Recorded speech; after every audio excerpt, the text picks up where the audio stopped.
Hola, esto es Mandarax, un programa de ciencia que hacemos Leonora, aquí presente, y yo que soy Alejandra, y hoy les vamos a platicar de cosas que tienen que ver con el gusano más famoso en general, pero sobre todo en la ciencia, que se llama Cenorhabditis elegans. Es un gusano que ha dado lugar a muchos premios Nobel y muchos agradecimientos cuando se recibe este prestigioso galardón y que pues sí se ha usado un montón porque es un excelente organismo modelo y aquí les vamos a contar por qué. Les vamos a platicar justo el por qué, o sea, por quién es este gusanillo, por qué le gusta tanto a la ciencia, que tiene que ver con su simplicidad, su forma de vida y con que es un gusano. Sí, les vamos a platicar de por qué sirve para aprender de humanos, aunque uno pensaría que estamos pero lejísimos de parecernos a esos gusanillos. No Y están sí en así. cosas, pero en O otras sea, no. sí. Ujú, ujú. Les vamos a platicar del premio Nobel de este año en Fisiología y Medicina, que justo fue por una investigación que tiene que ver con la regulación genética, que se estudió en C. elegans y que se le agradeció en Estocolmo.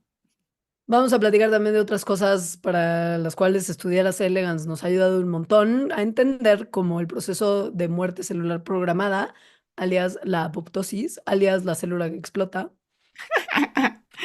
Y la pregunta del millón, que es que si sufren, porque bueno, hay millones de gusanos que se han sacrificado sus vidas por la ciencia, no solo sacrificados, sino puesto en estrés.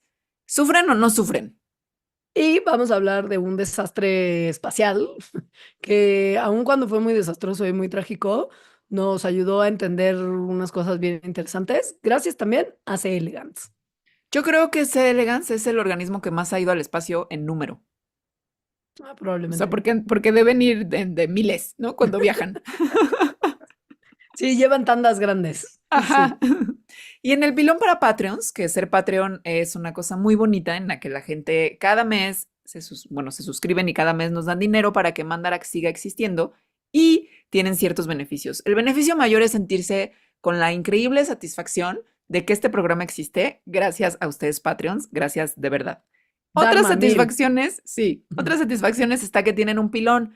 En el pilón para Patreons les vamos a hablar de la proteína fluorescente y cómo esta ha cambiado la forma en que se estudia la regulación genética gracias al estudio en C. elegans.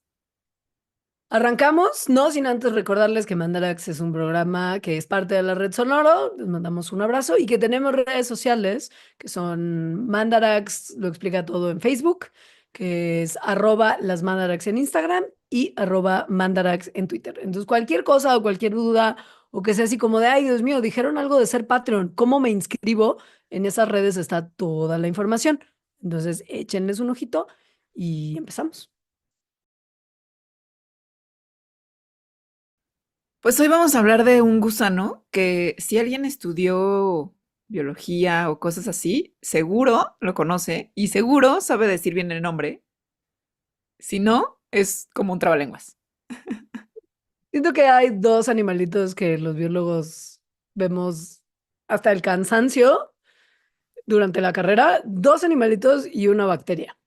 Drosophila melanogaster es uno de esos animalitos que es Ujú, la mosca. La ujú, bacteria es Escherichia coli, ¿te refieres ujú, a ella? ujú, ujú. Y este gusanito que se llama Cenorhabditis elegans. De aquí en adelante y para siempre jamás, C. elegans, que es Sí. como hasta la gente que le dedica sus premios Nobel, porque esto pasa más seguido de lo que uno creería. Hasta la gente que le dedica al gusano los Nobel le dice C. elegans porque el nombre completo es cansado.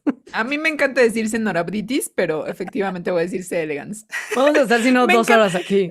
me encanta porque o sea, porque si lo lees y dices como, what, ¿cómo se lee esto? Entonces lo aprendí Sí. hace 20 años, literal, y me siento orgullosa. Entiendo perfecto. Es de esas cosas como cuando aprendes a leer la AE en latín porque aprendes los nombres de las familias, cuando ves Ajá, como como, ¿no? ajá, Como las clasificaciones. que justo este gusano tiene la AE. Ujú, ujú. Esos son los momentos que dices, todos los 4 años que dediqué en la carrera sirvieron para una cosa y esa cosa es mi excelente pronunciación del latín. De solo esa parte del latín, además. Solo esa, la AE del latín, es todo. Pero a ver, vamos a hablar de C. Ujú. elegans porque se usa muchísimo para la investigación y el Premio Nobel de Fisiología y Medicina de este año, quienes se lo ganaron gracias a la investigación con este gusanillo y le agradecieron durante la ceremonia. Y eso ha pasado siempre que un premio Nobel, que ha sido varias veces, se lo gana gracias a la investigación con ese gusanito. Como que tienen un acuerdo, es una comunidad la que investiga cosas con C. elegans muy particular. Entonces hay como Ajá. un acuerdo tácito de que se le agradece siempre. Es la Beyoncé de la ciencia, que se supone que si no le agradeces a Beyoncé cuando ganas un premio en Estados Unidos por algo, entra como una especie de maldición y entonces todo tu proyecto artístico, vida en general colapsa. Siento que C. elegans es Beyoncé. Pero ¿qué es? ¿Qué es esta Beyoncé de la biología? Es un gusano, es un nemátodo, gusano cilíndrico o gusano redondo, que es la manera en la que se le conoce comúnmente a los nemátodos, y como el nombre de nuestra segunda lengua, el latín, lo sugiere, es un gusano cuyo apellido viene de la palabra latina de elegante, porque se mueve bonito, porque se mueve de una manera como muy graciosa, en ondas sinoidales, así, y es Mazo, ¿eh? simple. O sea, se mueve Bueno, como cualquier gusano. Yo lo vi. esa gente lo ve muy románticamente, claro, pero pues le pusieron por eso. Y lo que en realidad lo hace muy elegante no solamente es su sexy movimiento, sino su simplicidad, porque es un organismo de estudio que le permite a los científicos tener un modelo muy fácil de entender, donde se pueden estudiar un montón de cosas relacionadas con conceptos muy fundamentales de la biología. Entonces, eso lo hace elegantísimo. Solo es elegantísimo y no lo sabían, ¿no? Porque ya lo habían nombrado elegance desde antes de que se dieran cuenta Sí, de esto. Ajá.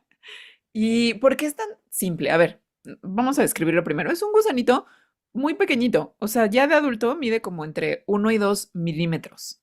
Vive pues como en casi todos los lugares que hay materia orgánica.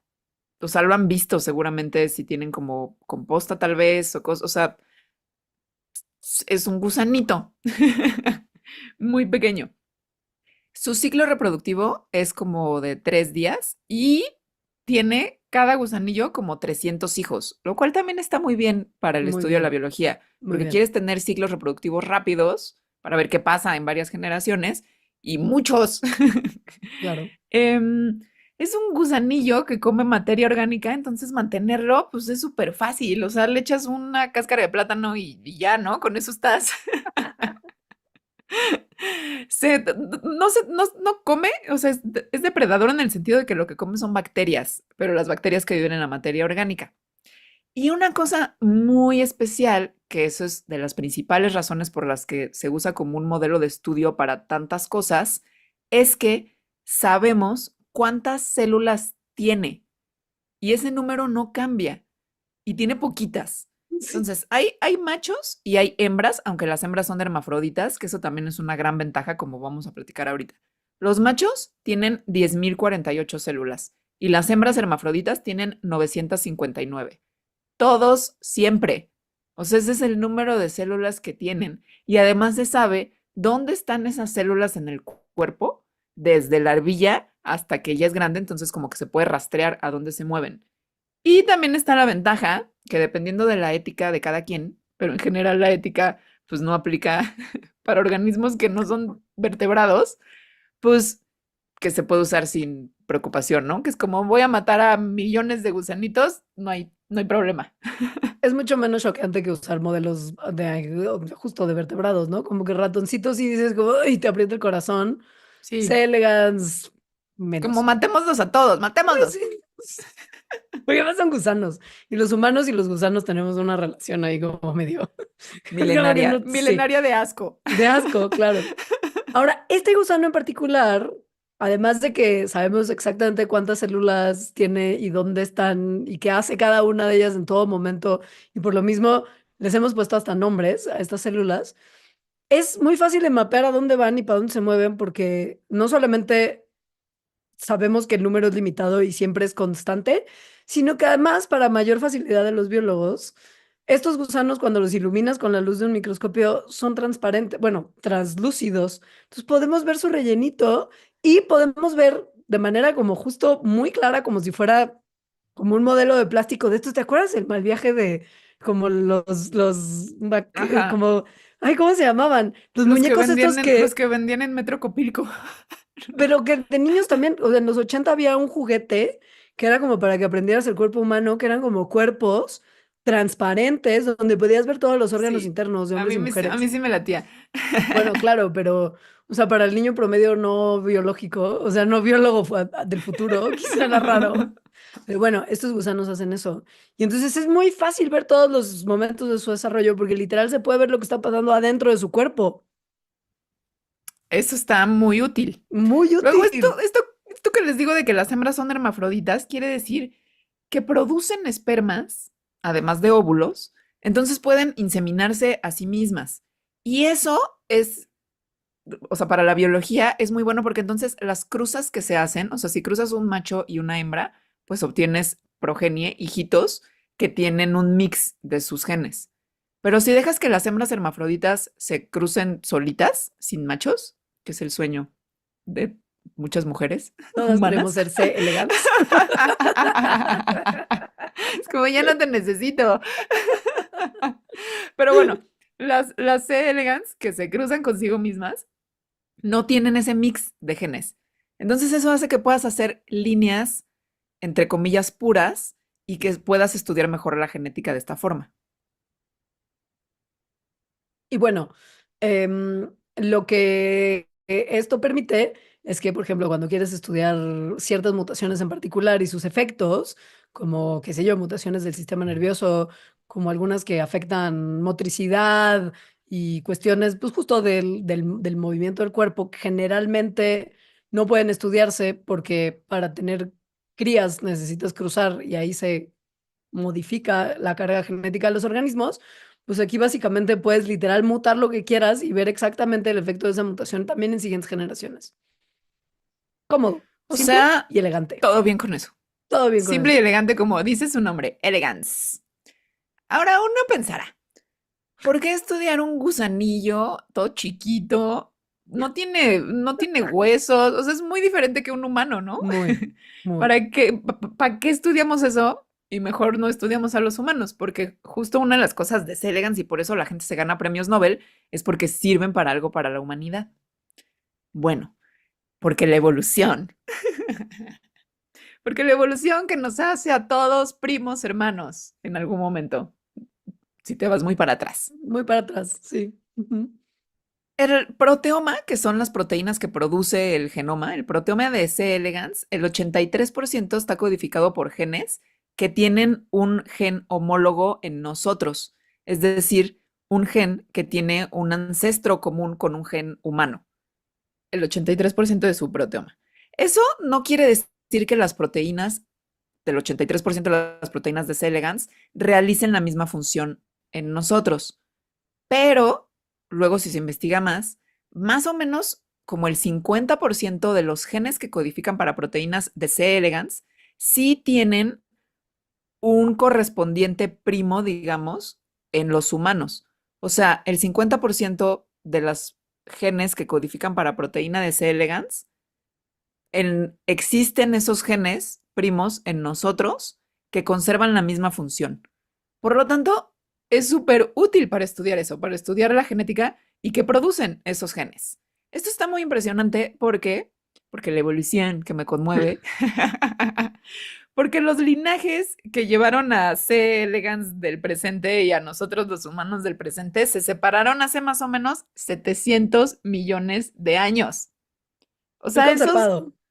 ese 50% de de sus genes que producen proteínas se han conservado durante 700 millones de años en nuestro linaje y en el de ellos.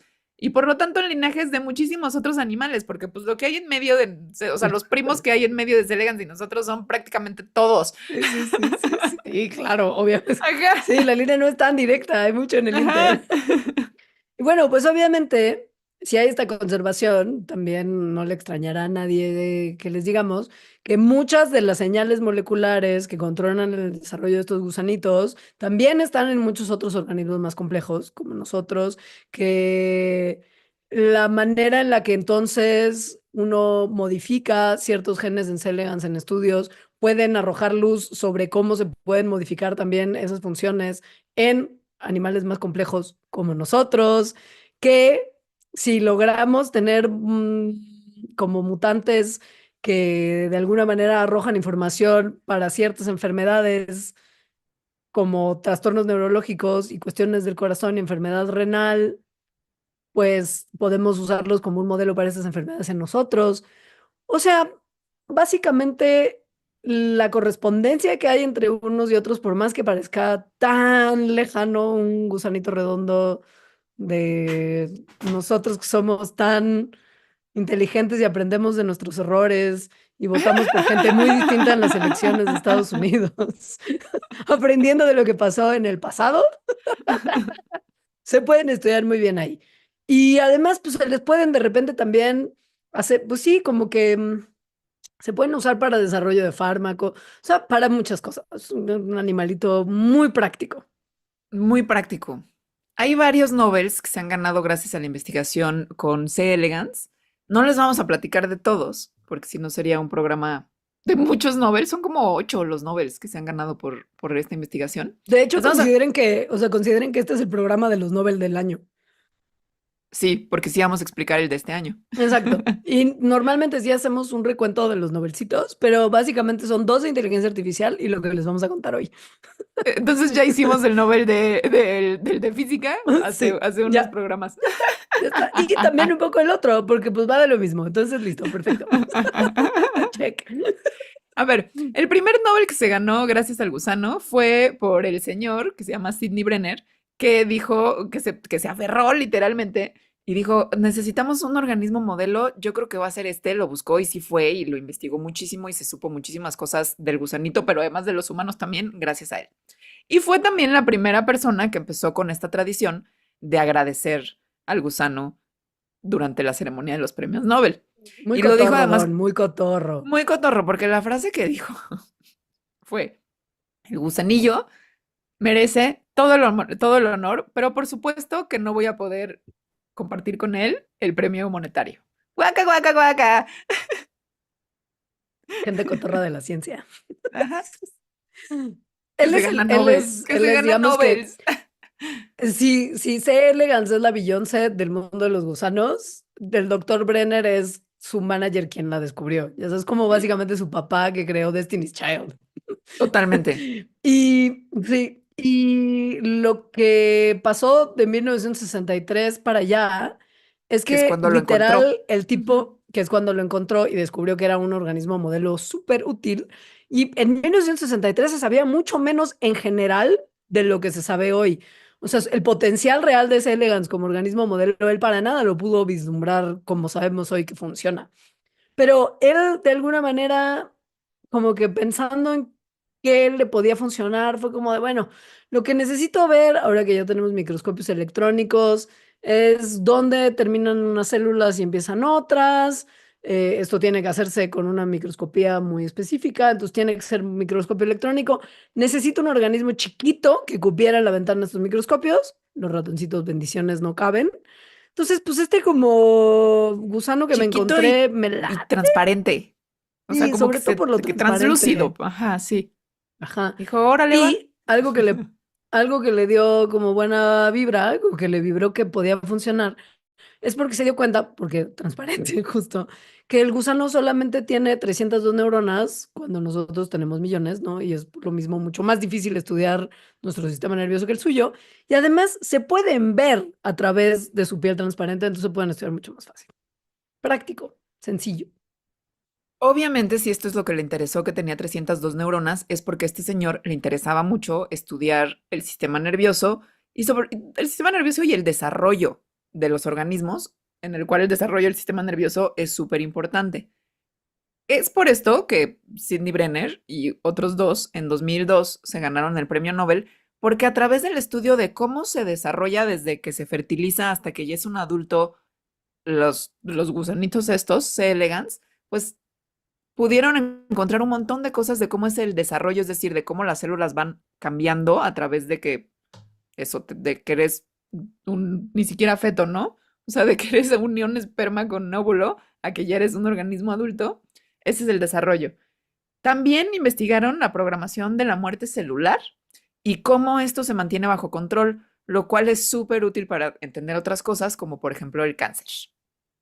Un momento, cerebrito. ¿Quiénes eran los otros dos ganadores del Nobel? Porque claramente Brenner, que pues, era un aferrado y descubrió el modelo y dijo, esto está bueno para estudiarlo un montón, pues ganó por eso. ¿Quiénes eran los otros dos? Pues bueno, uno de ellos También, era... también eran aferrados, ¿eh? Siento que toda la gente que va a Estocolmo con sus trajes muy elegantes y les ponen el gorrito y les dan su diplomita son como Gente sin aferrada. excepción alguna gente aferrada, O sea, sí, sí, sí, en ¿no? Un general poco gente aferrada, pero estos de los general. gusanos Ah, siento que mira, son mira. más aferrados. A ver, John Salston, el segundo,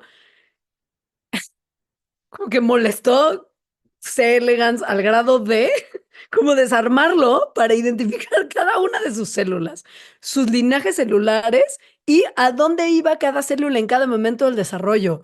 O sea, se sentó en un microscopio por días, semanas, meses, años, sin ¡Cinco publicar años! nada, ajá, en ¡Cinco 5 años, años! porque era como tomar cada célula y ver exactamente de dónde salía y a dónde iba y qué hacía. Obviamente hoy que no te dan becas por ese tipo de ciencia al mediano largo plazo, nadie le hubiera dado presupuesto para hacer sus experimentos, pero eran otros tiempos y a él le funcionó. Que esto es un gran ejemplo de dejen a la gente aferrada a hacer cosas Claro, aferradas porque a veces 100%. cambian el destino de la ciencia. Esto literalmente, o sea, este señor John Solston fue el que contó el número de células, que es de las cosas más importantes para el estudio de C. elegans. O sea, Y saber cuántas células probablemente, tiene y mapear hacia dónde se van del cuerpo durante el desarrollo. y probablemente más aburridas del trabajo con Celegats. O sea, él no Tal debe, vez sí. como que es lata, lacha, ¿sabes? Es como de, güey, es como, no. Pero bueno.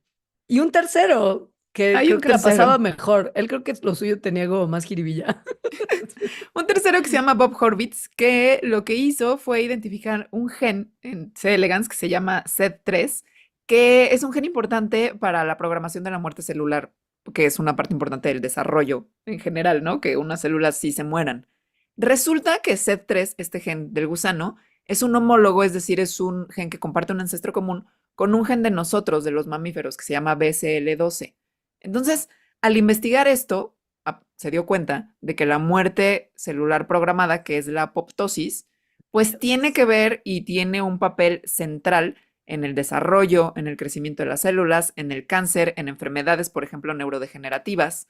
Así que fue como gran revelación de esto y que además estuviera este gen, que no es el mismo, ¿no? Pero bueno, estos genes primos tan conservados en su función durante la evolución, o sea, 700 millones de años. Por lo tanto, es una función muy importante. Claro. No, y que como que de alguna manera justo lo valida como organismo modelo para estudiar cosas de humanos, ¿no? Por Ujú. esta misma conservación. Ahora, esto fue hace varios años. El Nobel fue no hace tantos, porque 2002. No juguemos el juego de hace cuántos fue, porque sí, sí, en Fue hace realidad son muchos. 22. Pero yo creo que fue la década pasada, X. Pero bueno, este año 2024 hubo un Nobel súper interesante, donde una vez más la Beyoncé de la microbiología y la investigación genética recibió un agradecimiento más. Of course. Y básicamente va del descubrimiento de algo que no entendíamos hasta hace poco, qué eran, por qué estaban ahí y qué función cumplían, que son los microRNAs. Sí. Para explicar los microRNAs y este premio Nobel de este año, que tiene que ver con la regulación genética, es decir, porque todas las células de nuestro cuerpo, de cualquier organismo en realidad, tienen los mismos genes, tienen el mismo genoma. Y sin embargo, no son iguales todas las células, no expresan los mismos genes, por eso no son iguales y por eso tienen diferentes funciones. Todo, todo Ahora, este, sí, todo este enrollo, o sea, todo este enrollo de que entonces tienen que, o sea, como que tiene que haber mecanismos para que una célula exprese tanto, no le pasa a la vida unicelular, que tiene unita célula. Así que el no, problema, no. el reto, comienza con la vida multicelular, o sea, la evolución de los organismos multicelulares, en donde empezaron a juntarse varias células y adquirir funciones especializadas, es decir, su propia función. Esto tuvo que haber sucedido porque evolucionaran mecanismos muy sofisticados de regulación genética. Y hay muchos mecanismos de regulación genética, o sea, de cómo le hacen las células para expresar algunos genes y otros no, no solo por ser diferentes entre ellas, sino en algunos momentos una misma célula expresa una cosa y en otros momentos no. Hay muchos mecanismos. El de los microRNAs es uno del que vamos a hablar. Pues un pasito hacia atrás. Por si alguien que nos está escuchando de plano es como de Dios, no sé nada de genética y eso de las proteínas para mí viene en un bote redondo y lo meto en un frasquito con una pelotita adentro y lo agito para ser mamado de gimnasio. ¡Ay, el licuadito de mamado! Ok. A ver, los genes codifican para proteínas y las proteínas básicamente son tan importantes en el cuerpo de los organismos que dictan las funciones de las células. O sea, ¿qué va a hacer una célula, cuándo y para qué? Entonces, los miles de genes que una célula cualquiera en cualquier momento dado expresan, básicamente son los que dicen qué puede y no hacer esa célula. Ahora, cada paso en el proceso en el que de los ácidos nucleicos, o sea, ADN y ARN, surgen las proteínas, todos esos pasos de una da lugar a otra, le brinda a las células un como checkpoint, un momentito potencial de regular sus funciones y decir, uy, quizá ahorita no necesitamos esa proteína, quizá tenemos mucha, quizá tenemos muy poca, entonces hay que producir más. O sea, como que hay estos momentitos donde la célula, no es como que de repente está el DNA y la célula manda una señal y dice, necesitamos proteína de esta para la que tú codificas, y el DNA dice, wow, loco. Y entonces el RNA empieza como a hacer todos los pasos de transcripción, pero es un buen. No, hay varios pasos y ahí hay como justo, como casetas, como cuando uno va en la carretera y hay casetas donde te paras tantito y puedes hacer pipí y comer un snack y así. Bueno, hay esto que marcan si se va a producir o no más o menos proteína de la que ese gen en teoría tiene las instrucciones para producir. O sea, es un proceso muy sofisticado. Es. No O nos sea, lo sí, explican tan bien. también me conmueve. Lo que pasa Sí. es que más bien cuando nosotras estudiamos, muchas de Sí. estas cosas apenas se estaban descubriendo. Güey, A ver, a mí no me tocó ni siquiera de repente que hubiera como conversaciones de cosas que ahora se entienden súper bien. o O sea, es que, sea, por ejemplo, lo de los microRNA, según yo, se descubrió en 2007. Ya te habías titulado, yo sí, creo. sí, sí, sí. Ajá. Entonces, a ver, pasito también atrás. ¿De qué está hablando Leonora con esto de que hacen ácidos nucleicos y proteínas no sé Sí, qué? Esto sí se sabe desde hace mucho, se sí. descubrió pues el siglo pasado. A ver, lo que necesitan las células es producir proteínas, ¿no? Porque así funcionan y los cuerpos de los seres vivos están hechos de proteínas. Las instrucciones para hacer cualquier proteína están en el ADN. El ADN está nada más en el núcleo y no sale de ahí porque si sale y le pasa algo, pues mutaciones y desastre, ¿no? Entonces, lo que sucede es que el otro ácido nucleico, que es el ARN, del cual hay varios tipos, pero bueno, Sí, uno de que los probablemente tipos, conocen ustedes muy bien por las vacunas de ARN que exacto, se hicieron famosas por sí, COVID. que funcionan gracias a esto. Entonces, un tipo de ARN entra al núcleo, copia o sea, copia una cadenita del ADN que tiene la información de ciertos genes, se sale, esto se llama transcripción, se sale del núcleo y ya en el citoplasma ocurre otro proceso en el que el ARN llega a un ARN riboso, o sea, como una maquinita, que a esa cadenita de ARN que tiene las instrucciones para hacer una proteína, efectivamente la hace proteína. O sea, empieza a agarrar aminoácidos que están por ahí flotando y dice, ah, aquí va este aminoácido, aquí va este otro aminoácido y forma una cadena de aminoácidos que se convierte en una proteína. El control de este proceso es crucial, porque si agarra un aminoácido que no es, pues se vuelve una proteína disfuncional y eso desastre. También es muy importante que haga esas proteínas en el momento en el que las tiene que hacer, porque qué tal que está haciendo una proteína de, yo qué sé, algo de la digestión cuando no has comido nada, ¿no? O de producir cierto neurotransmisor cuando de despertar, cuando es hora de dormir. O sea, es importante el momento y la cantidad y que la haga bien la proteína. Hay regulación de esto en varios pasos de este proceso.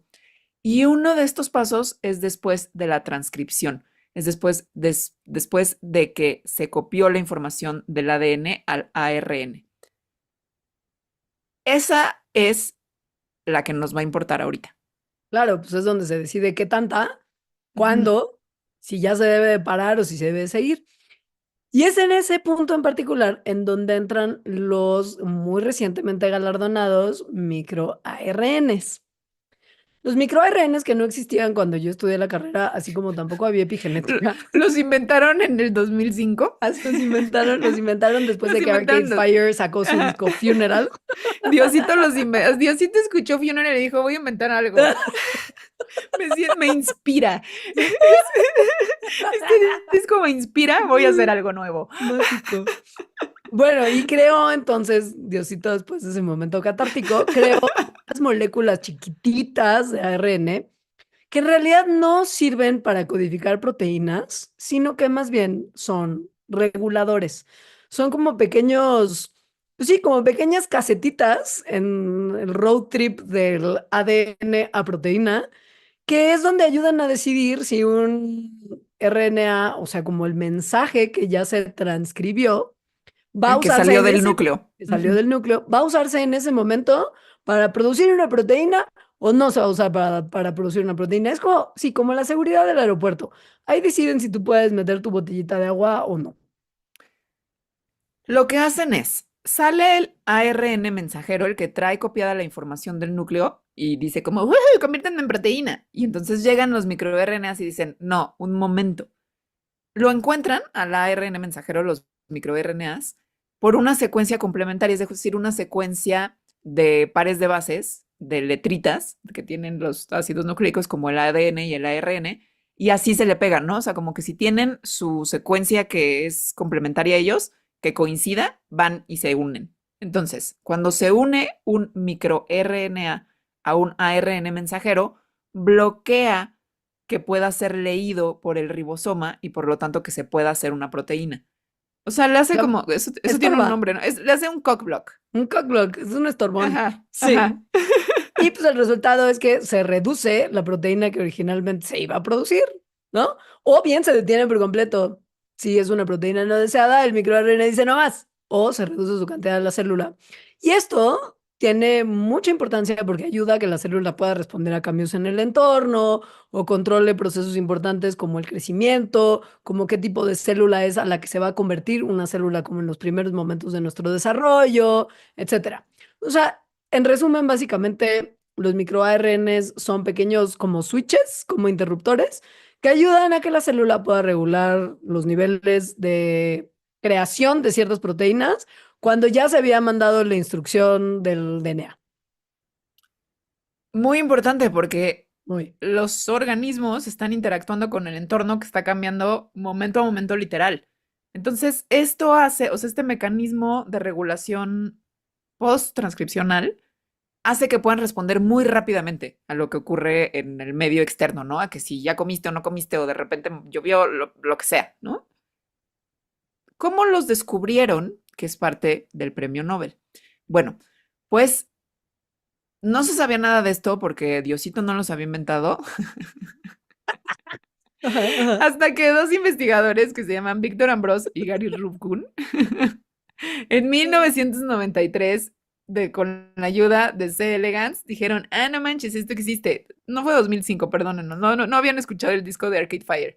No, estaban muy clavados oyendo Nirvana antes del fallecimiento de Kurko. Nirvana fue lo que Eso inspiró a fue, Dios. eso fue. Ajá. Bueno, sí, Esto tiene una historia tiene una antes de que lo historia. descubrieran. Y la Ajá. historia data todavía de mucho antes, que es la década de los 70, los locos 70, donde la gente tenía mucho sexo libre y muchas droguitas. Había gente que estaba echándole muchas ganas de estudiar a C. elegans, particularmente en el laboratorio de Brenner, que era el más aferrado de C. elegans del mundo mundial. Y entonces ahí estaban haciendo pruebas y pruebas y pruebas con C. elegans y encontraron que había un mutante que tenía una particularidad fenotípica que era que muchas de sus células, como tipos enteros de células que normalmente tendrían los gusanos, y por lo mismo también varias estructuras que tenían que ver con su morfología, directamente no existían en esos gusanos mutantes. Y en las gusanitas hembra se acumulaban los óvulos porque había un fallo en el desarrollo de la vulva de estos gusanitos, porque había como muchos programas, como muchas cosas del momento del desarrollo inicial de ese gusano que se repetían locamente para muchos tipos de células distintas. Entonces, al estar tan duplicados, algo no funcionaba bien y este mutante no podía reproducirse de una manera normal. Dijeron, ¿qué hubo con esto? ¿Cómo puede ser que un mutante esté haciendo que fallen tantas cosas de manera tan catastrófica? ¿Qué es ese gen? Eran los setentas, pues no era tan fácil investigar cosas de ese estilo. No, no.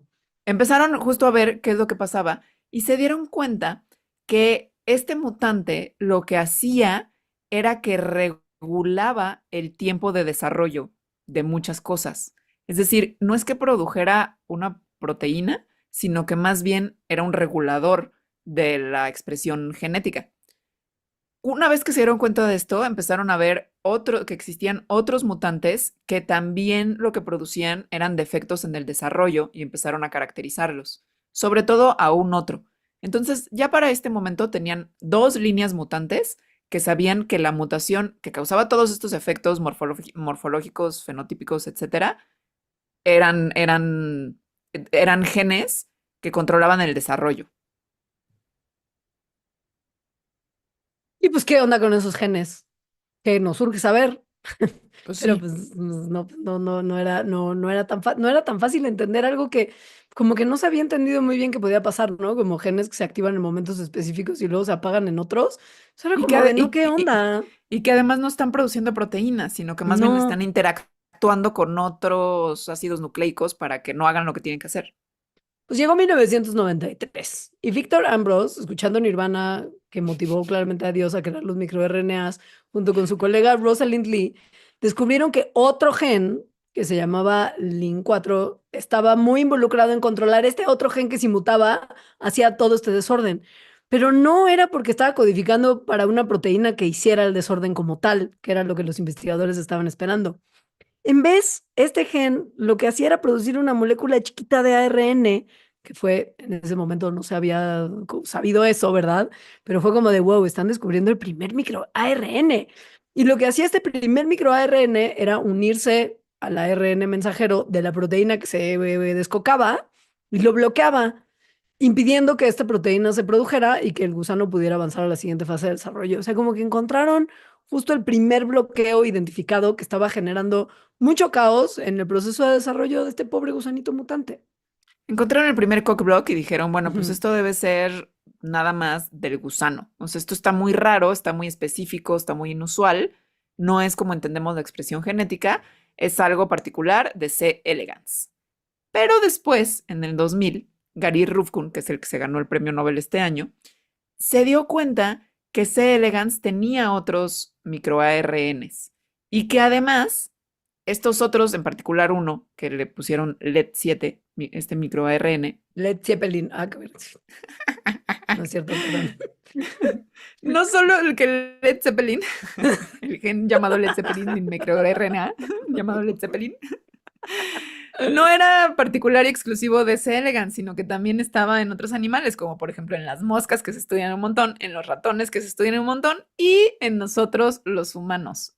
Aquí en este momento, en el año 2000, entonces es que empezaron a decir, órale, pues igual y los microRNs no son exclusivos de los gusanos, sino que si están en gusanos y están en humanos, pues están en todo lo que hay en medio, o sea, todos los organismos multicelulares. Y por lo tanto, esto seguramente es algo súper importante en la regulación genética en general. Y lo son. Ahora ya sabemos que, o sea, porque esto, bueno, es considerablemente obvio, pues que para empezar, que se controle cuándo y qué tanto se va a transcribir y traducir un gen a RNA y luego a proteína, es importantísimo para que podamos vivir. O sea, básicamente es de lo que Sí. depende todo. O sea, Y que esta regulación dependa de los microRNAs significa que los microRNAs, y esto ya se ha visto y se ha estudiado y se ha demostrado, tienen papeles importantísimos en un montón de procesos de desarrollo, incluyendo de los del metabolismo, de la proliferación celular, de la apoptosis, del timing de los procesos del desarrollo. O sea, ¿qué está pasando en nuestro desarrollo desde embrionario hasta ya persona completa y cuándo y por qué? ¿Qué pasa con nuestras neuronas? ¿Cómo se expresan nuestros genes? ¿Cómo se forma nuestro cerebro? ¿Cómo se diferencian nuestros músculos? ¿Cómo se dividen nuestras células madre para dar lugar a otro tipo de células? O sea, básicamente todo lo que somos en todos nuestros momentos tiene ahí un microRNA diciendo voy a coplar. Incluso en cosas malviajantes, como por ejemplo se ha visto que los microARN son una fuente importantísima en el desarrollo del cáncer. O sea, cuando se vuelven locos, ¿no? Cuando no están trabajando como Claro. deben trabajar. Que patrones alterados de los microARNs en las células, o sea, que no están bloqueando bien o que están bloqueando de más, o sea, eso, que no están bloqueando como tienen que hacerlo, Ajá, son responsables de cambios en las células que hacen que se pongan malditas de su apoptosis y que no se mueran y se claro. conviertan en tumores malignos. Entendiendo por qué son tan importantes los microRNAs y sobre todo entendiendo que conocemos los microRNAs por C. elegans, propongo que hagamos una pequeña pausa y después platiquemos de otras cosas no relacionadas con el Nobel de este año que sabemos gracias al trabajo que los aferrados hicieron en C. elegans. Y que tiene que ver con otros Nobels, porque pues Sí, todo es porque muy sí, porque importante. es que en Sí, serio. sí. Muy bien, ahorita volvemos. Este gusanito ha contribuido para muchas otras cosas, por ejemplo, entender la muerte celular que ya mencionamos, que también se le llama apoptosis. Ha sido importantísimo C. elegans para entender este proceso, o sea, la muerte celular programada, que es importantísimo para que no se vuelvan locas las células como a veces se vuelven y sigan creciendo y nunca se mueran y te dé cáncer, ¿no? O otras cosas como por ejemplo, no solamente cáncer, sino enfermedades del sistema nervioso como neurodegeneración, donde en estos dos, o sea, en el cáncer y en la neurodegeneración, los mecanismos de la apoptosis pues no funcionan bien. Y C. elegans y el estudio de él ha contribuido a entender qué hubo con esto. Vamos de viaje hasta los ochentas y noventas, ochentas, noventas y más.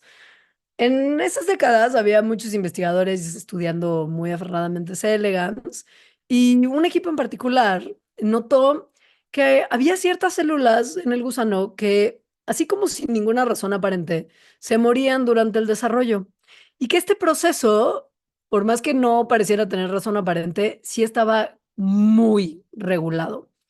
Dijeron, bueno, pero ¿quién está regulando este proceso? ¿Por qué está tan cuidado este proceso en particular? Y al estudiarlo, encontraron un juego de genes que eran los responsables de controlar este proceso celular y que cuando estos genes mutan, las células que normalmente se tendrían que morir porque ya hicieron lo que tenían que hacer probablemente, sobreviven.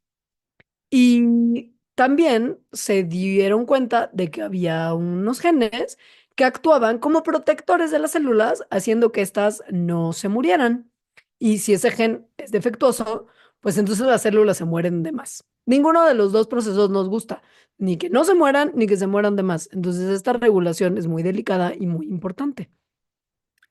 Esto, cuando se dieron cuenta, o sea, cuando encontraron estos genes en C. elegans, fue la primera vez que alguien vio que había una maquinaria celular detrás de la apoptosis, o sea, de la muerte celular programada.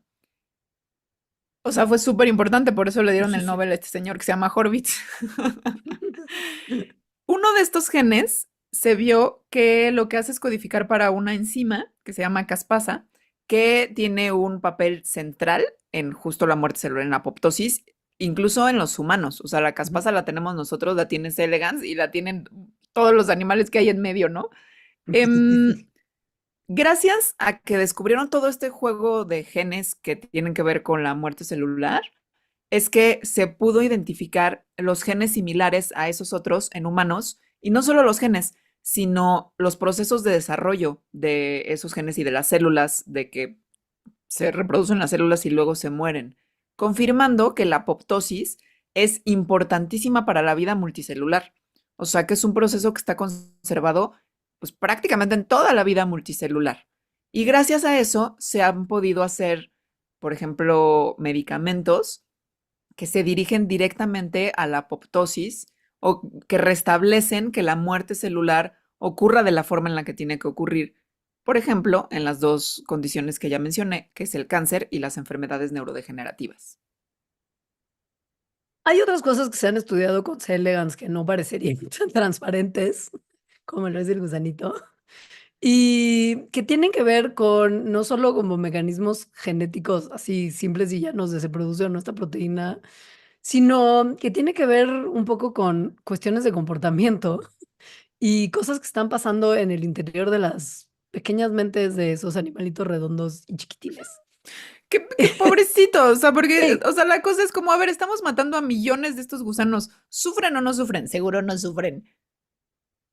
resulta, esto es un poco un bajón, pero bueno, de alguna manera tenemos que estudiar ciertas cosas, o sea, es muy difícil, ¿no? Y con modelos de computadora no se puede estudiar todo, entonces tratemos de entenderlo así.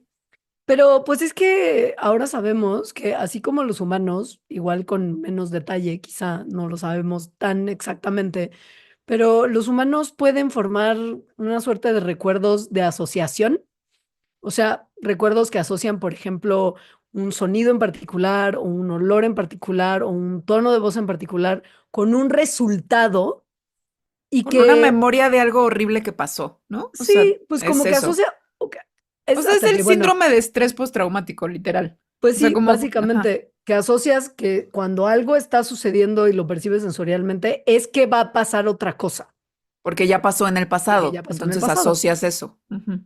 Sí. Eso es la base del síndrome de estrés postraumático en los seres humanos. O sea, eso cuando, digo, nos pasa a todo mundo sin que tengamos este síndrome, pero a las personas que lo tienen, pues les pasa como de una forma muy extrema y con detalles de los que a veces ni siquiera se dan cuenta, ¿no? O sea, como un ruidito que ni siquiera tienen tan consciente. Entonces, bueno, eso está ahí. Para entenderlo, es decir, se entiende bien el proceso fenomenológico del síndrome de estrés postraumático, pero no se entiende muy bien fisiológicamente qué es lo que pasa. Y ahí es donde empezaron a usar el gusano. Y lo que hicieron fue pues un experimento que se parece mucho, pero en gusanos, a los perritos, al perrito de Pavlov. Que si se acuerdan, el perrito de Pavlov, que es también cómo funciona nuestro cerebro, es que lo que hacía este investigador ruso hace mucho, mucho tiempo es que tenía a sus perros y entonces cuando les iba a dar de comer sonaba una campanita. Y todos los días hacía eso, ¿no? Comida, campanita. Y luego se dio cuenta de que cuando sonaba la campanita y no les daba comida, los perros, igual como que su fisiología estaba preparada para comer, empezaban a babear, empezaban a comportarse de forma como, pues, ¿qué hubo con la, como, ahí está la campanita donde estuvo la comida?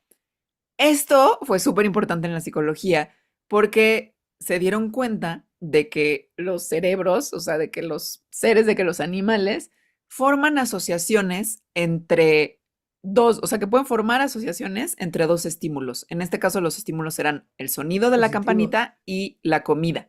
Y por lo tanto, cuando solo tienes un estímulo, el otro, aunque no esté ocurriendo, el cuerpo se prepara para que ocurra. Eso es básicamente Pavlov. Esto es un estímulo positivo. Los perros estaban reaccionando a algo positivo, que era comidita, cenita, deli, yum, babear. Los investigadores que jugaron a Pavlov con C. elegans hicieron una cosa que eran más bien respuestas, como estudiar respuestas a estímulos negativos. Porque en vez de darles de comer carnita a los gusanitos como hacía Pavlov con sus perros, les privaban de comer a los gusanos por un día entero y en vez de campanita, rociaban a los gusanos con un aroma que normalmente les parece atractivo, como un olorcito que les gusta.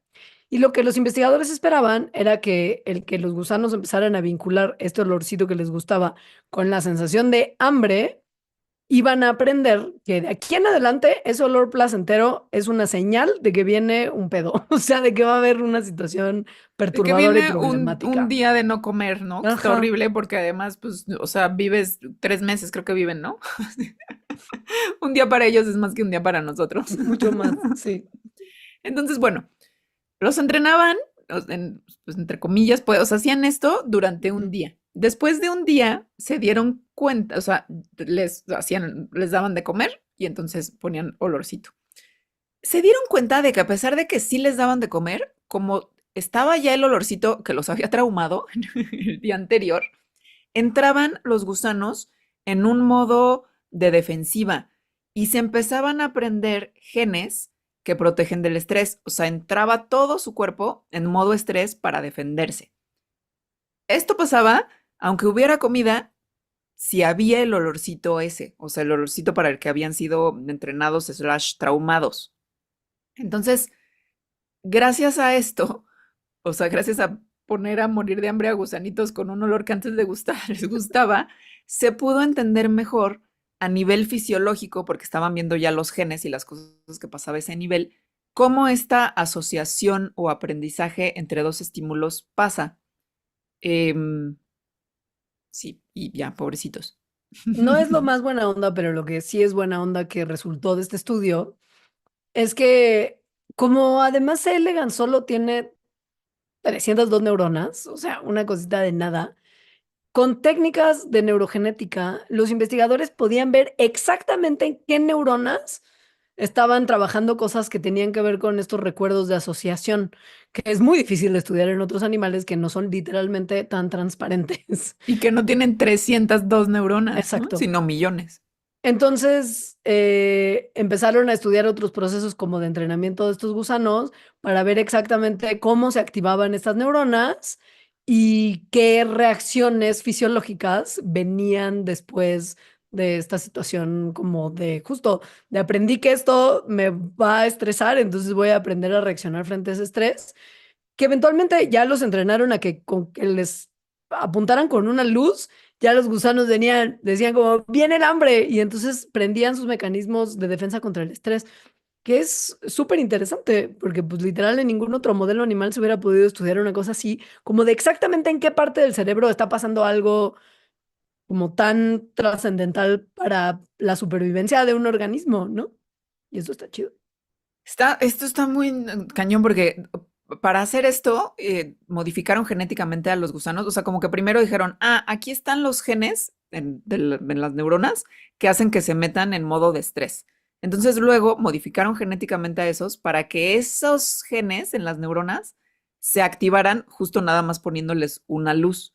Entonces, eso es como un sueño para la gente que hace investigación, porque ya tienes un gusano que nada más con ponerle una lucecita entra en modo Se estrés. prende eso, sí, Ajá. sí, sí, sí. Entonces puedes activar neuronas a gusto que te ayudan a entender el estrés en general, ¿no? No nada más en los gusanos, sino pues también en las personas. Y justo esto se está usando ya para hacer tratamientos y entender mejor el síndrome de estrés postraumático en la gente. Otra cosa que fue muy interesante con Celegans, pero que nos enteramos de ella por accidente y fue un triste accidente muy Por desastroso, accidente literal. accidente literal, tiene que ver con un momento en particular de tragedia para la historia de la NASA, que ha tenido varios a lo largo de los años, pero este en particular es relativamente reciente, y que ocurrió el 1 de febrero del 2003, donde el transbordadorcito espacial Columbia se destruyó en su proceso de reingreso a la Tierra. Desgraciadamente, los 7 astronautas que iban a bordo del Columbia se nos adelantaron. Que se destruyó horrible, o sea, Sí, sí, horrible. No, y ajá. además fue 2003, o sea, ya fue mucho más fácil que todos nos enteráramos de que eso pasó, Ujú. como ver material de eso era muy común. Fue su segundo desastre de transbordador después del Challenger en 1986 y del desastre del Columbia se llevó a tomar la decisión de la NASA de eliminar directamente como la flotilla de transbordadores espaciales que tenían como lista Dijeron, para ya vuelos estuvo Ferraz. posteriores. Fue como Sí, de, no, no, esto nos está ya saliendo muy estuvo. caro. Vamos a cancelarlo. Y 2011 se canceló. Pero bueno, 2003 ocurrió el accidente y como no esperan que ocurriera un accidente, obviamente, en el transbordador espacial había muchos experimentos de cosas que tenían que ver con el espacio, o sea, como cómo funcionan ciertas cosas en el espacio. Había algo así como 80 experimentos llevándose a cabo, que cuando reingresó y todo se destruyó, pues se destruyeron también. ¿Cómo qué experimentos? Había experimentos con arañas para ver cómo les afectaba estar en el espacio. había con C. elegans, justo para ver su crecimiento, reproducción y la expresión de los genes de forma extraterrestre. Había otros que tenían que ver con física, o sea, como cómo transmitir datos. Había 80. Entré el transbordador, se destruye y dijeron, todo valió. O sea, los 80 experimentos, adiós. ¿O no?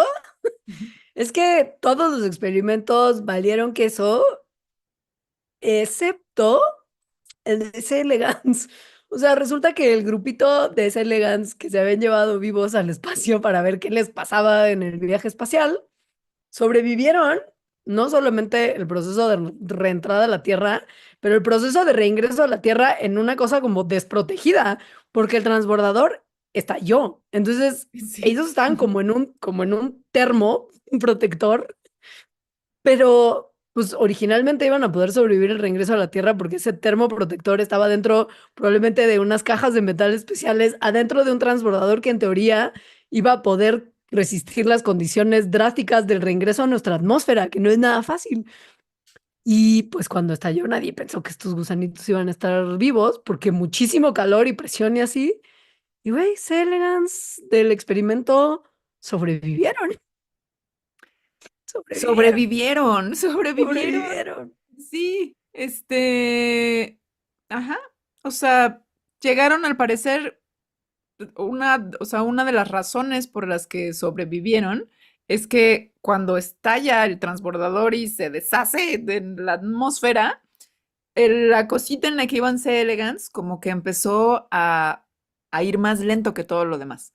Entonces, su ingreso en su pequeñita nave espacial de gusanitos fue pues más suave y esa es una de las razones. La cosa es que pues toda la información que se había hecho en los experimentos en el espacio pues se destruyó porque todo se destruyó, ¿no? Así que en realidad no sobrevivió del todo la investigación que se estaba haciendo. Es decir, no se pudo investigar cómo se expresaban sus genes y cómo era su reproducción allá en el espacio, porque pues la información valió queso como todo lo demás. Pero hubo otras cosas que sí se pudieron estudiar, que no sabían que se iban a estudiar, pero que sí se pudieron estudiar. Por ejemplo, que el medio en el que estaban, o sea, porque estaban como en su botecito, pero pues en un medio especial en el que vivían, ¿no? Que ese medio especial, pues es un medio que sirve muy bien para entrar a la Tierra Pues en sí, condiciones catastróficas. y güey, básicamente como que creo que la conclusión más importante a la que se pudo llegar con este incidente es que puedes tener a organismos multicelulares atravesando la atmósfera de la Tierra sin morirse necesariamente siempre y cuando estén en un medio adecuado. O sea, que puede haber como una transferencia de vida de un lugar a otro del espacio por medios naturales, o sea, sin tener que como que tener a un chango sobredesarrollado diseñando termos especiales como súper clavados y meterlos en condiciones como turbo mega específicas para que logren sobrevivir, sino que de repente a lo mejor por coincidencias y casualidades sí pueden entrar organismos multicelulares a nuestra atmósfera y sobrevivir siempre y cuando estén medianamente protegiditos. En ese medio, el medio en el que estaba C. elegans se tiene un nombre especial, ¿no? Que se ha usado justo después para llevarlo a otras cosas en el espacio, porque se ha seguido investigando a C. elegans en el espacio. Se han hecho, por ejemplo, investigaciones en qué pasa cuando está con muy poca gravedad, ¿no? ¿Qué es lo que le hace a los organismos esto? Que lo que han visto es que se parece a lo que le pasa a los humanos cuando están en estas mismas condiciones. Les pasa, por ejemplo, a los gusanitos que también pierden masa muscular, como los seres humanos. Y también les pasa, como a los seres humanos, que empiezan a tener síntomas de diabetes mientras están en estas condiciones de poca gravedad. Así que se parecen mucho a nosotros, incluso en esto. Desafortunado el incidente, pero afortunados los descubrimientos posteriores.